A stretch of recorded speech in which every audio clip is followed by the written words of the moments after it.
These next honorees challenge us to examine justice and the accused. Since 1973, 151 people have been released from death row nationwide. What happens when they get back home? Do their families embrace them? Do their communities welcome them? Are they able to find forgiveness? Rectify addresses these profound questions. When Daniel Holden is released from death row, he and his family ponder whether what's been lost can ever be repaid in a small Georgia town that is now forced to confront its darkest secrets. Excuse me. I know you have to live your life. I understand that. No, it's not your fault, the position you're in. But could you go do it somewhere else, please? How old were you then? 5?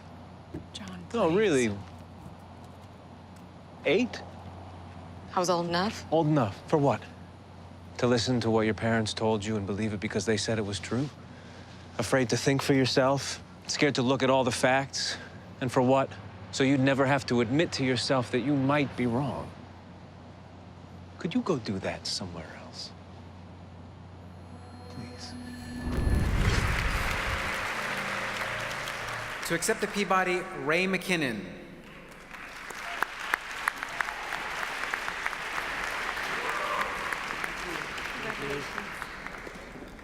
I'm sorry this is long, indulgent, and it has no point. I'm apologizing ahead of time. For as long as I can remember, my mother always said to rise to the occasion. I feel like I'll fall just short here.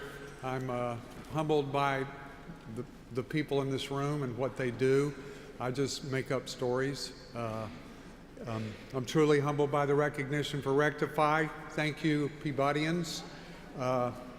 I still feel like there was some clerical error here, but the deed is done now. This story was initially inspired by the too many real-life stories of those wrongly convicted in our country. For the, quote, lucky ones, DNA has played a decisive factor in their exonerations. For many others, this is not an option. To those men and women still locked away unjustly, I wish for you hope and justice and freedom from your chains in all their forms. I certainly would not be here today without the many countless folks who elevated our show along the way. I'd like to thank Sundance Television and AMC Networks for their willing to take a chance on our little story and for their ongoing support, passion, and compassion. Our executive producers behind me, Miss Melissa Bernstein and Sir Mark Johnson. I think he's been knighted. For their ongoing support and longtime guidance, Miss Marshall Persinger, for her willingness to tell it like it is, and all the Rectify family. And of course, our great cast, 4 of whom are with us today. Mr. Clayne Crawford, Mr. Aidan Young, J. Cameron Smith, Miss Abigail Spencer.